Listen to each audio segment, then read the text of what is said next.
YouTube's fired up.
And we're live!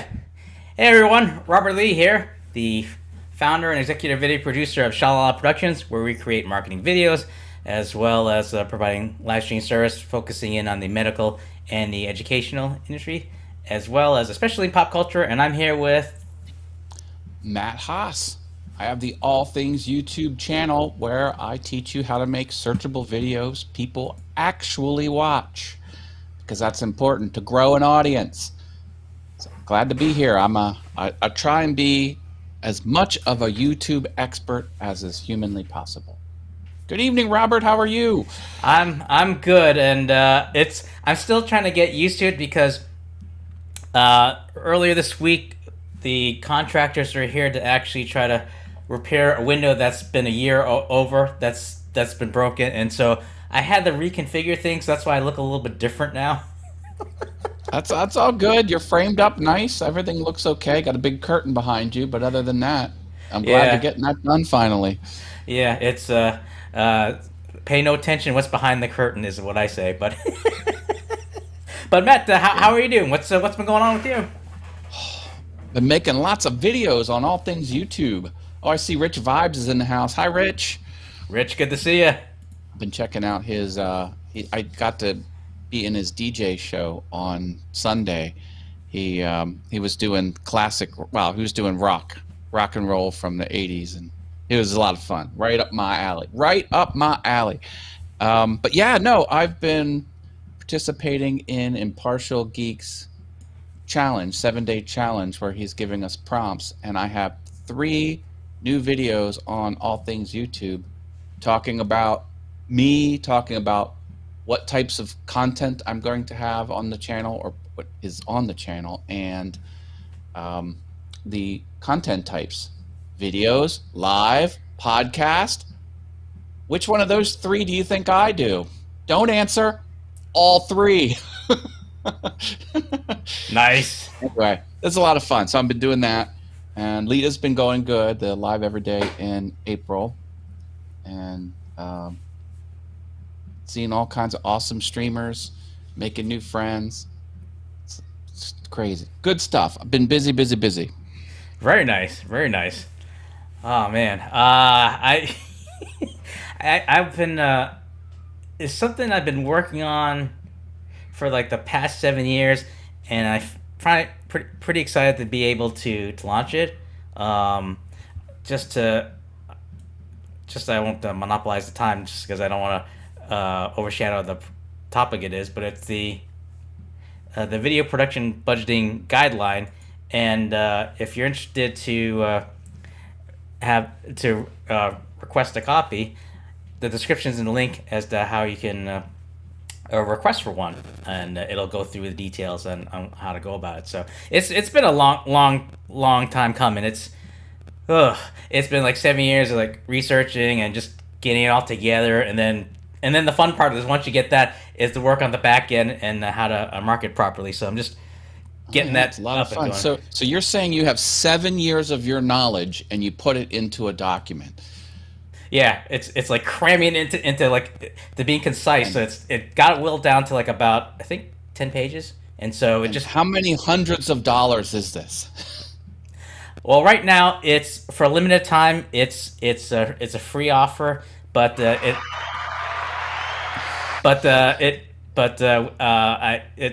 it's gonna be a limited time, so it may not last that long. So it's just trying to get the word out before it starts saying like it's there's a fee to it. But yeah, it's a thumbs up for free information. Exactly. That's awesome, Robert. Congrats on launching that. How do people get it? So they can get it by if they can click on the link in the description. Oh shoot! I should have a little sign that says "link in description."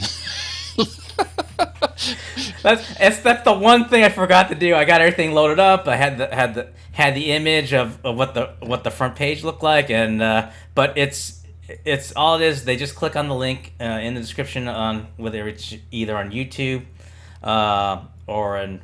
Oh wait, I don't think I put it on Facebook. But definitely in YouTube, you can click on the link as to where you can go to request a copy, and there is the details as to how you can sign up. So it also I'll drop the link in the chat for you, brother. Thank you very much. Appreciate it.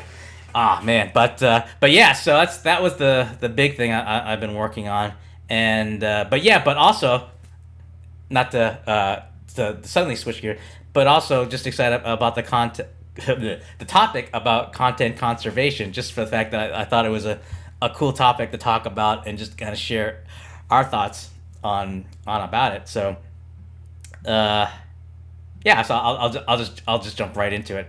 I keep forgetting whenever I want to start off the topic to cue up the graphics so that people can see it, and it's okay. It's all right. Here it is. Pro tip: don't talk about what you haven't done on the stream. Just it's like I got like truth serum running through me, but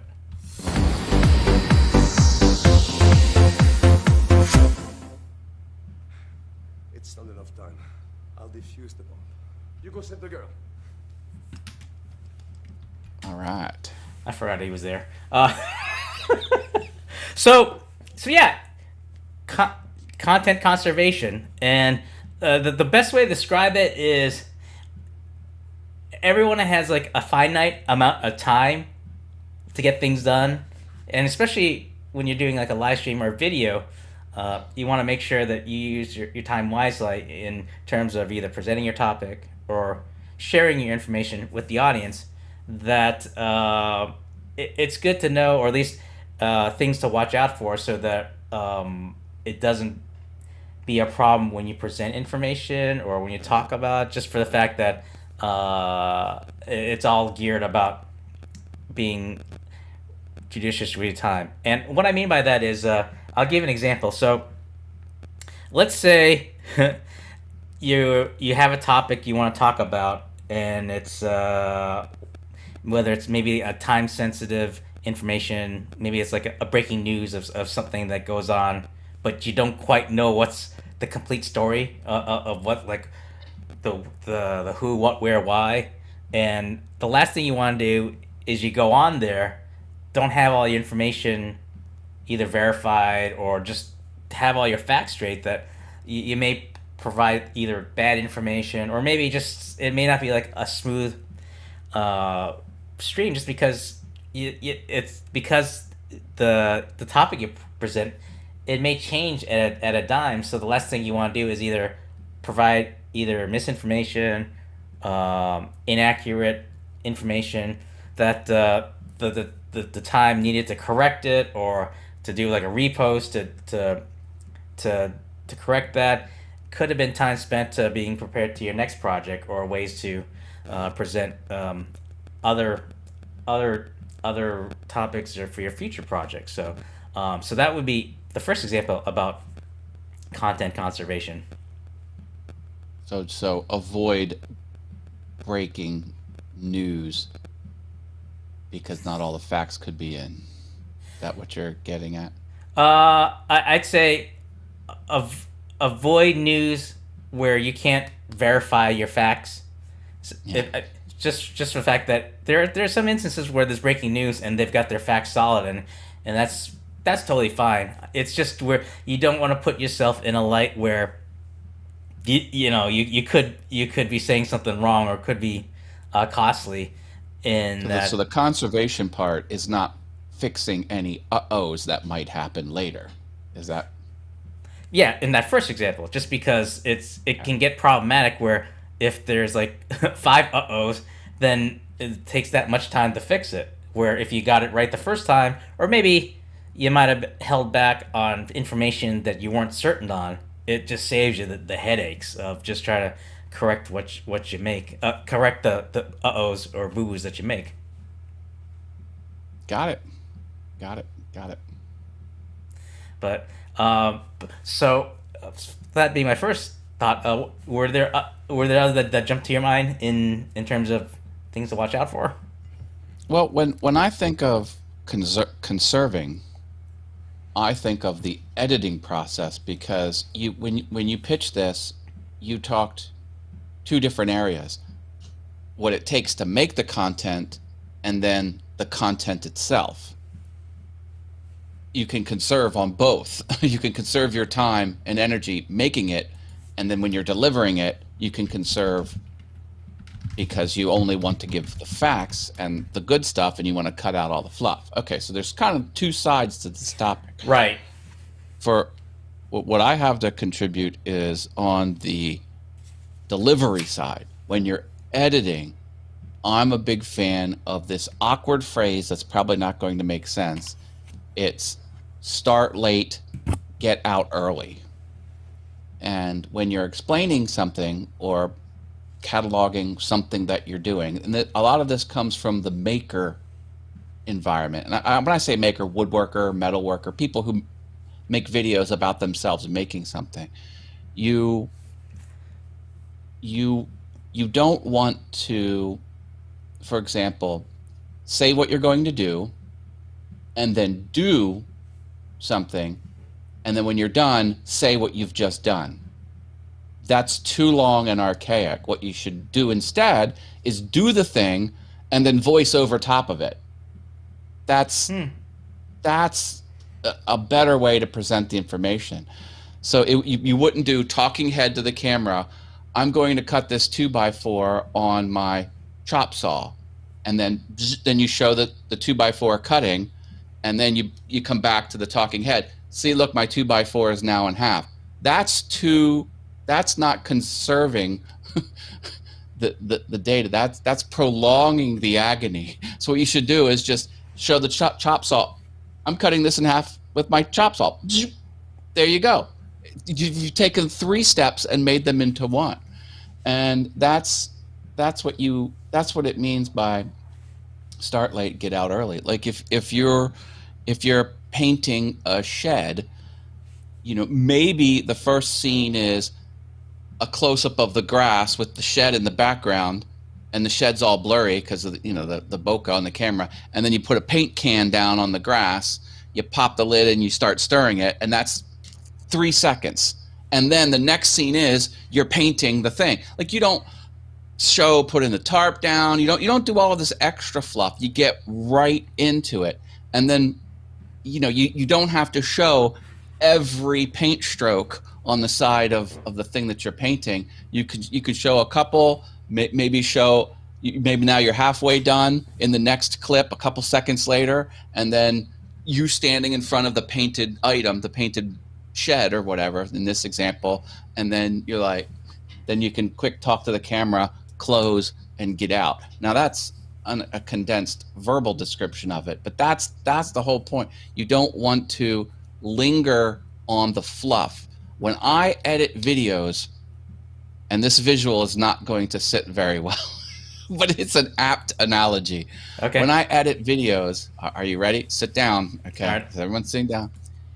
Editing videos is very similar to sewage treatment. Oh boy, here we go. When they sanitize the water, it goes through several steps. The first step gets out, obvious stuff, trash. The next step filters it, and then it filters it again and filters it again. That's the same thing with video editing. You take out, you take out, you take out, remove until you can't remove anything else. That's my conserving people's time watching your content. I've got some tips on content creation as well, but that's what I got for that. It reminds me that into a time frame. Yep. Another example of condensing I recall is the popular editing technique of like time lapsing. So let's say if we use the wood making example, and if people I've known some people where they're a little bit hard to like the trim stuff. So another thing I just recommend them, we'll just speed it up. So that way, if you don't want to cut it out, at least just squish it. So like, it's like fast forward is very popular when you're doing a long technique. Here's a power tip. Mm-hmm. I get kind of crazy with it. So if I needed to speed something up, say I'm pushing a board through the table saw, and I'm ripping the board, and it's a long board. What I'll do is I'll go regular speed, and then I'll ramp it up half, ramp it up 4, ramp it up 8, ramp it up 20, and then ramp it back down. So it's not real quick. So the board's going through, and it's faster the whole way through. And then when I remove the board, then it's back. So it just sort of makes it less abrupt and very easy to watch. I love doing the fast forward treatments. It's a lot of fun. Like when I do my CNC carving machine, which is essentially a drill bit and actually a router bit on a machine that has the X, Y, and then Z.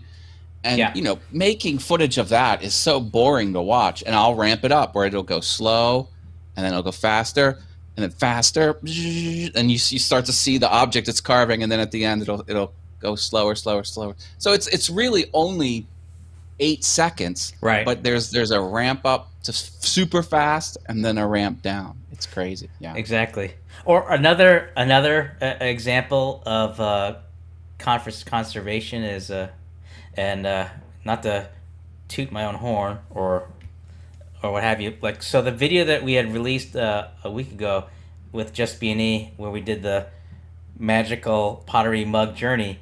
So there's a sequence where you saw me running from my house to see my brother, and you see this kind of like this elaborate run. So I could have, like, after I had left Josh's place, to show that whole sequence, but because they already knew I had to run for quite long, the quick fix is just to kind of throw up like a place card saying, like, many hours later or something like that, just because they already know what I'm gonna do. So to get to the point, or at least the conclusion of the video, it was a matter of using those techniques to help kind of keep the story going, but at the same time, for lack of a better word, provide like a simple shortcut so that you can get to the story faster. I forget what the term is, but it's very popular with the cartoons, like in the 60s or 50s, where they didn't have the budget for animation. So you hear the narrator like narrating what's going on, like as our heroes journey on the quest of blah blah blah, and they just go into detail. That way, it just goes right in the story. It's just like that idea of finding ways to move the story along, whether it's budget conscious or just keeping keeping things simple with the edits. So, when I remember you talking about like cutting the fluff as I was editing that, I was just thinking of that as I'm like, oh yeah, I should cut that out. Oh yeah, Matt would like to hear that. Yeah, I cut out as much as I can. My claim to fame was the awesome gentleman. He's a scroll saw expert, and he repairs people's scroll saws. And a scroll saw will run for about 2 years, and then it will start to break down. I think it's planned obsolescence where they make it. It's really frustrating. Well, he had a video on what you need to do to apply mechanic grease to it so it lasts essentially forever, at least a decade. Oh. And he had 4 2-hour videos. He had 6 hours of him tearing this apart in front of an audience. It was like a conference. He was like and he finally got someone to edit it down to 4 half-hour videos. So it was a total of it went from 6 hours down to 2 hours. And I followed his instructions, and it was awesome. I made my own video, and I got it down to 9 minutes. What? 9 minutes? 9 minutes. Yeah, it was, I think it was something like 37 different operations to get it done. And then you reversed it to put it back together. But oh, man. And it was voiceover, and some of it was fast forward. Very little talking head. I was doing the work while I was talking, or I was voicing over, and man, that thing just exploded on the interwebs. They're like, thank you, Matt. This is such an awesome video. I watched and rewatched and rewound, and I only had what you needed to do, and I annotated, like if I didn't have to speak it, I didn't. So I had call outs to the tools. I had call outs to the different bits. They had these hex bits, and there were 3 different sizes of them. And a lot of people would use the 25 on the 27, and it would ruin. Anyway, there were some gotchas that you had to look out for, and it was all called out with call outs and on-screen prompts. It was, yeah, it's possible. It's possible to take a very long technical explainer video that was, he finally got it down to 2 hours, and I got that down to 9, I think it was 9 minutes and 30 seconds. Yeah, that was awesome. So let me see if so when you said exploded, I meant to play this earlier, but it was pretty loud. I didn't say exploder, explainer is what I tried to say. Explainer video. Still, it was a good cue, but I'm like, we can't hear Matt if I put that up there. Robert has to push all of his buttons. He likes to push those overlay buttons, people. I don't blame him. Oh, look at this, getting hot in here. I told you my studio heats up with all these lights. You're making it hot in here with these flames. Now, were these like the new lights that you talked about earlier in your Amazon videos? I did talk about some of these. My latest light is the hair light. See how my hair's kind of shiny? I don't know if you can tell. Yep. Because it doesn't do. I thought it would highlight my shoulders, but it technically is. If I turn it off, yeah. It's not as pronounced as, like, am I separated from the background? Like, I think I'm pretty well separated from the background with it off. Now, like, now am I even more? I mean, I don't think it's that much of a difference, but anyway. Well, you kind of like moved up close to the camera to accentuate, but I get the point what you're saying. the shoulders are it's a little bit lighter from here up. Mm-hmm. A little bit lighter. I don't know. I hear you. I mean, this is the first time. Is that worth $50? I don't know if that was worth $50. That's what it was. I mean, it does pop out a little bit more than when you didn't have the hair light, but I bet if you just played around with the depth of field, so you have that kind of that blur background, then it'll really highlight more on the hair light. But for me, I'm just getting used to, like, before, like, where originally when I film, the camera's in this direction, so I have the wall here, but because I had to move things around, if you're looking, Rich, since you're watching us at home, you would see me on your left, but for me, it's on my right is where the camera is. So like for me, like if I were to put like a hair light on, I don't know, I probably would get like kind of that more like halo effect, like as if I go. Yeah. So, Yeah. but I think because of how you have everything well lit, I think that the hair light really accentuates the distance. Where for me, Yeah. it might get muddy. It took a lot to get the studio looking the way it did because I have an overhead light on, and that brightens everything up. But then it washed out these colors back here. So these are outdoor whole home floodlights. Oh yeah. Okay, these could light up the freaking neighborhood. I think I have that one a little low. Let me punch that one up a little bit. Yeah, there we go. See how it's Okay. getting more intense? Yeah. Yeah, and look at like that. I don't know. I keep every time I Yes, see yes, Darth Vader, yes. I keep thinking he has like those skinny legs instead of it just being like a prop for his Well, head. yeah, it's supposed to be a bust. And, hey, I got some fun personal news. Let's hear Look it. at this. Oh, when did you get him? Better one, better two. They're exactly the same frames, but I got new computer glasses. Yep. Oh my goodness, they are dialed in perfect. I have my eye doctor change my prescription so these can only go and focus between 19 and 36 inches from my head. And guess what is 19 to 36 inches from my head? Everything I need to work. So I call these my computer glasses because they're only relevant in this office. Like I couldn't wear these out because I don't know if you've noticed this, but when you're out in the real world, things are not only in the 19 to 36 inches range. You know, there's stuff all over the place. Yes. It's the best thing ever. The best thing ever. Yeah, I love it. My eye doctor had mentioned of how it's good to have like one glasses, like you said, just for computer, and then the other for every purpose. But because I was a little bit tight in the wallet, so this just has everything. So it's like as long as my eyes are trained in the middle, it's for the computer. But if I look down, it's like bifocal. So sometimes if I look down, I get a little disoriented just because so it's something I have to be careful with. But that's what these are. These are the progressive lenses. Yeah. So I would have to go. Yeah. But now I wear these. These are my old computer glasses that I put these Velcros not to use them. Oh, all right. These are now retired and have been I don't know. It's the little things in life. I've just simplified my life. Having some banging glasses just for the computer. So, it's kind of weird. This kind of reminds me of the other point I forgot to mention. So I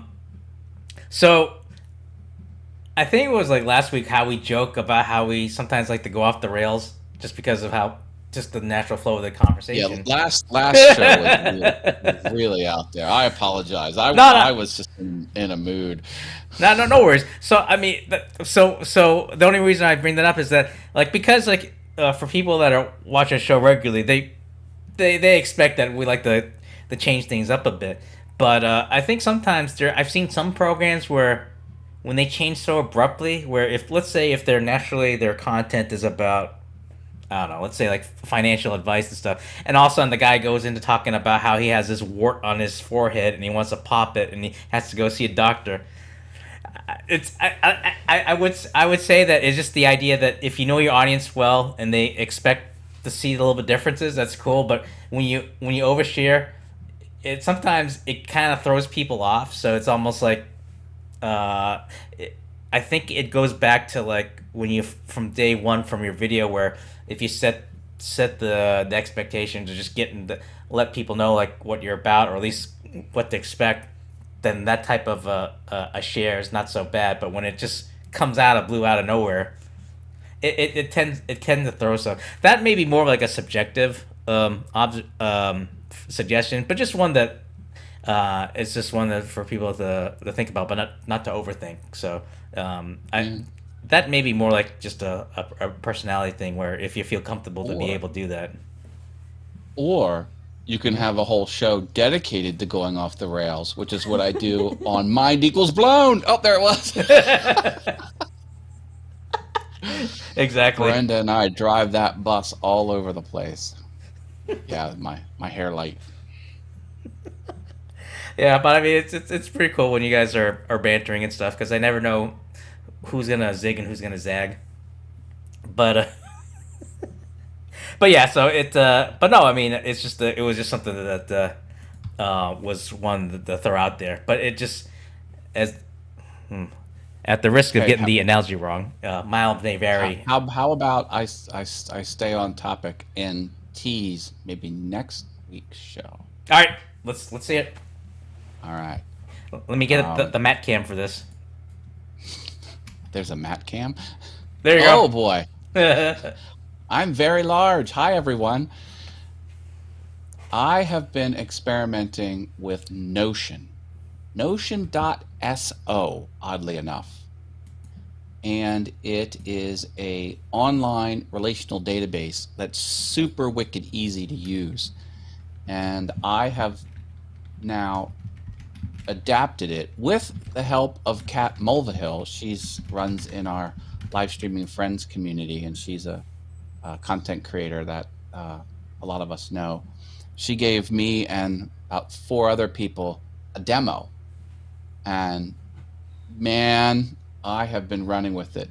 Bottom line, I am now cataloging everything I do for my content across all 4 of my channels. And this Notion tool is providing me 3 benefits. First is it tells me exactly where all of my stuff is, because things move hard drives, and I have things referenced on the computer folder, and I have things referenced inside my video editor. So there's very specific things I need to look for when I'm searching for something in either one of those places, because like the hard assets, the images and sound effects, they're on the hard drive and collecting in a folder, and then I put them in my video editor, which has its own hierarchy. I need to know what folder structure that is. So I'm cataloging all of that. That's the first thing it's doing. The second thing it's doing is it will provide windows to the public so they can see different views of my content. They can see what I've recently published, and I also have it set up where they can see where I'm going to be live streaming, because I live stream on my channel. I co-host on 3 other channels, and it's just nice to have a convenient way to say where you're going to be, and then people can go through. They're like, oh, I don't like this one show Matt does on another channel, but I like this one. And so it'll have that. And then finally, it will help. The third thing is it will help with the content creation. So there's to-do lists that you do through the brainstorming, through shooting the video, for editing the video, and then there's checklists to do when you get it into YouTube. Do you have your description? Do you have your end cards? Do you have your other cards? Did you do the closed caption? There's a whole bunch of checklists so it can keep track of that as well. And then it can keep track of post video or post launch. So after you launch, what do you do? Do you go to Twitter? Do you go to Instagram? So it can help with all of the to-do lists in brainstorming, creating, and marketing. It does that to-do list. That's the third thing it does. Second thing it does is it just has different views that it can get published out to the public so they can follow everything I'm doing. And there's no extra effort. See, the thing is, you do the data entry once, and then you get these 3 benefits. So most people do it just for content planning. Like they'll only do the one thing. I'm doing it for all 3. Where exactly are my assets across many different locations, hard drive, backup drives, and inside my video editor. So it's keeping track of all of that. It's giving views to the public as to what I've done and what I'm going to do so they can follow along. And one page I'm going to call the fire hose. It's going to be It's going to be indiscriminate for my channels. Like if you want to know awesome fun things and piano awesome and awesome wood things and all things YouTube, you'll just get the whole mess of it. Or you say you only want to know about my YouTube content, there'll be a page just for you. Yeah. So 3 core business functions it's going to solve for me. One-time data entry, 3 benefits. It's called Notion. It's free. This thing is free. You don't even have to pay for it. Well, they do have higher level tiers, but that's for work groups and collaborating. And anyway, I don't think I'll ever need the free. I mean, I would gladly pay for it. So that's what we're going to talk about next week. Nice. And I'm really, really excited about it. Yeah, because like, oh god, I can't remember if it was yesterday or today when you sent me over the link. I'm like, oh, that's pretty cool because, I mean, they have all that information in a localized location. I mean, it's invaluable just because it has all the information for where they want to look. Especially if they're having a little trouble keeping track of which programs to see on what day and what time, whether it's with Brenda or Awesome Wood Things or Piano Awesomeness. It's cool. Let me throw this at you. Okay. And we could talk about this next week. Sure. You know, people have come to me and they've said, "Man, I don't know what to put in my newsletter." And I'm like, thinking to myself, whew, I don't know what not to put in my newsletter. And the reason is because I create a lot of content. Right. This is going to give me a snapshot of everything I do. I could even catalog like the little graphics I post, because I like to post a lot of JPEGs and PNG files that I create for little marketing things. Like I don't only create video, I don't only do live stream. I'll make little milestones, like maybe when I rolled over 7,000 subscribers on Awesome Wood Things, I made a little post about it. I can catalog all of those assets too. It's not just videos. And then what I'm getting at when I said I don't know what not to put in my newsletter, I don't have to rethink of what I did that past week. It's all there in Notion. I could say, show me all of the content I created last week, and I could export it and I could put it into, make little articles in the newsletter, in the MailChimp newsletter type thing.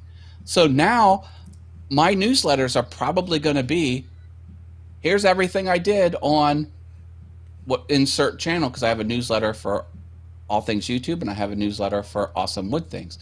And I could say, here it is.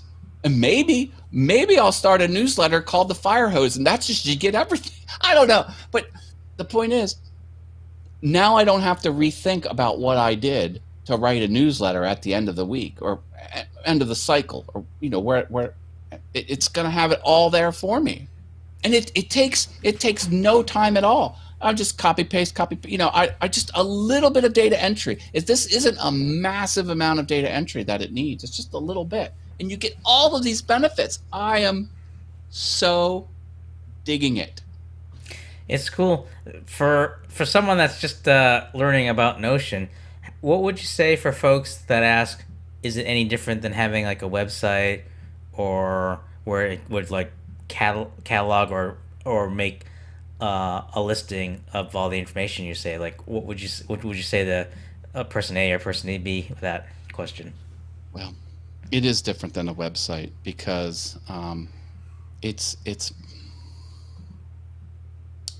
think of it as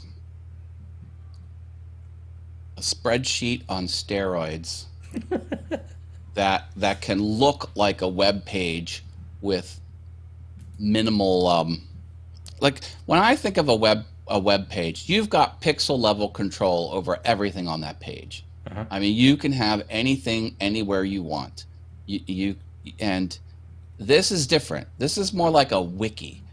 You're familiar with Wikipedia. Yep. Like you can make your Wikipedia page look a certain way, but guess what? All of your heads are the same head as everything else in Wikipedia. Like you can't make your head, God forbid, Comic Sans red. Like you can't do that. You've got to use what Wikipedia has prescribed as the font and style of the type for a header. Notion is very much like that too. It's like, you get what you get and you don't throw a fit. But the point isn't to replace a web page. The point is to do data entry once and express it many different ways for many different constituents. And it's really cool. It's really cool. So it's different. It's different. Rich, it gets close. It gets close to being a web page, but that's not its main focus. Right. It's a relational databases that you can format the way you want to show it to a degree. It's not infinitely editable like a HTML page is. But gotcha. Holy cow!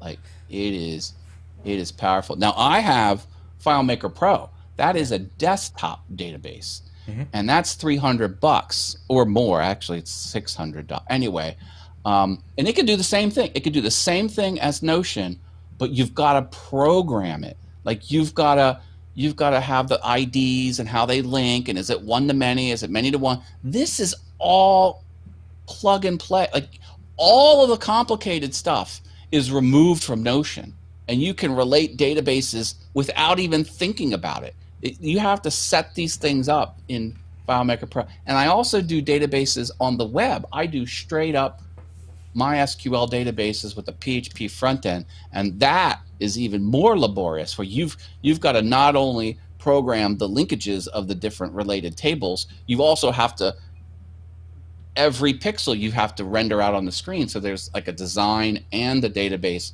with doing web development. With FileMaker, they sort of make it much easier, where it's more like working in Microsoft Word than it is banging away at code like a web development. And now Notion just blows everything out of the water, where it's all drag and drop, and all the complicated stuff just works. I don't know. It is something I am very impressed. I don't get impressed often, Robert, especially about tech products, because I've been around a long time, and I know what's possible. I know what's out there, but holy cow, someone sure did something awesome with the Notion platform, and it's pretty amazing. So that's what we're going to talk about next week. That'll be for tomorrow. And dare I say, I second that notion.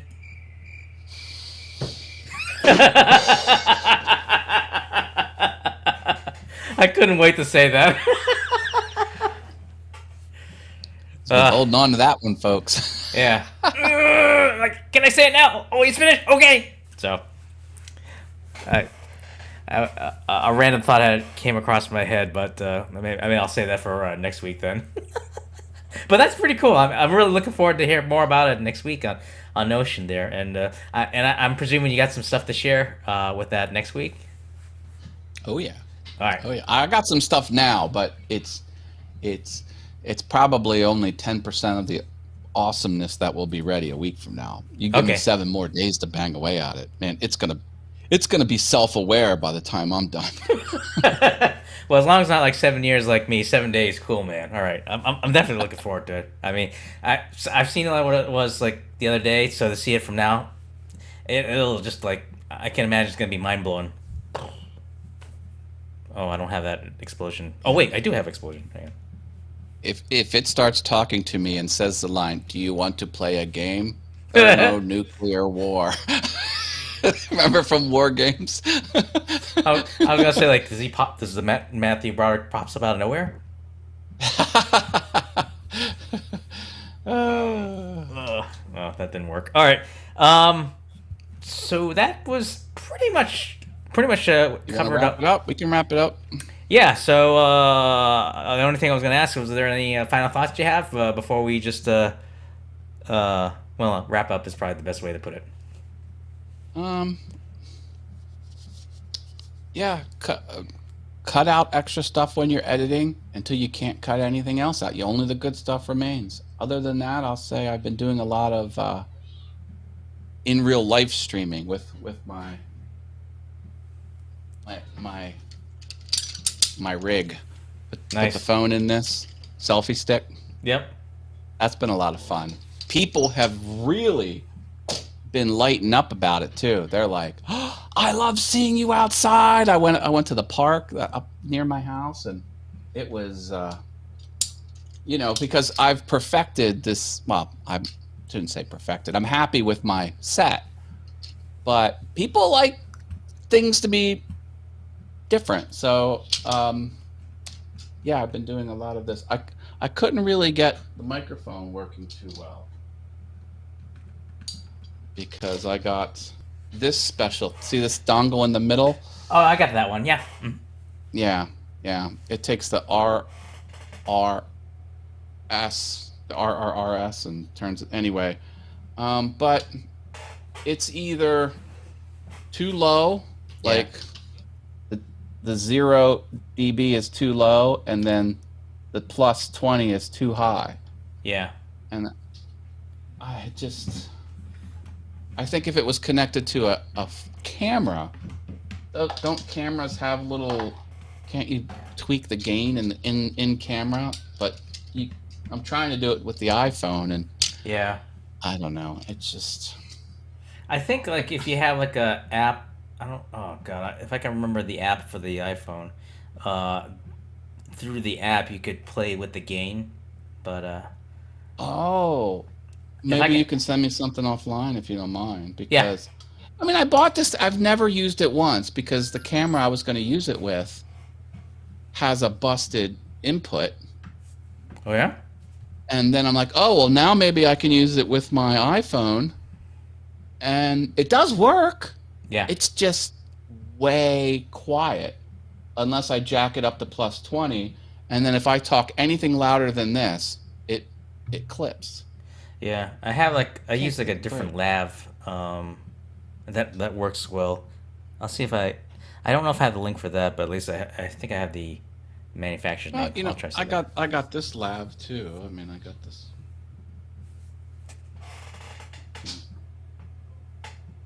Right. I could unthread it from there. That's my voice changing lav mic. But I wanted to use this because it's directional. The lav mic will pick up everything around me. If I'm out and about and this is pointed at me, everything else off axis is going to get real quiet. Like it's not going to be unhearable. You're still going to hear stuff, but it's greatly reduced. That's why I bought this thing. It's very, very directional. But I haven't been able to ever use it. So I don't know. All right.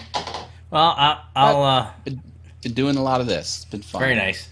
For me, it's just like I mentioned earlier in the show, just that excited to be able to, if I can get the right point. Yeah, and links in the description, and as well as in the chat for those that are interested to request a copy, where it's free for a limited time. I can pull this off. That was the big news. And anything else can wait till next week. But cool. Sammy Superstar's here. Hi, Sammy. Sammy, hey, how you doing, Sammy? I think what was it? Yesterday, Sammy had a stream with our good friend Callie, and they were talking about community building, which was interesting.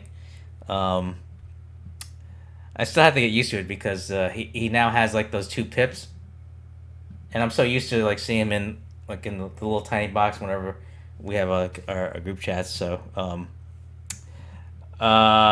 yeah, Sammy, what happened was I mentioned earlier in the show that the office we're finally repairing the broken window that's been a year old. So I had to reconfigure everything just to make space for the contractors to be able to replace the window. So I'm using a different camera. It's just the Logitech C920. So I had to shake things up. So that's why I look a little bit different. So that's a scoop on that. But yeah, so for those that join late, you can catch the replay of our talk about content conservation, and Matt does a nice teaser for next week, which be exciting to check out. So you don't want to miss that. And then of course the ending of the wrap ups of what we were talking about before. So that's about it. I'm trying to remember Matt's point about condensing because I've still had that tendency to. But Well, the show name is Verbose Wednesday, to your credit. I know I like to add a disclaimer when I can. Yep, the year. Yeah, yep. I gotta sneak that in there just because. Yes, the year-old window. But yep. So that is the 411, as I like to put it. So for Roast Wednesday, I've been Rob, I am Matt. and thanks for watching. And take care, everyone. Stay safe. Okay, here comes the button pushing.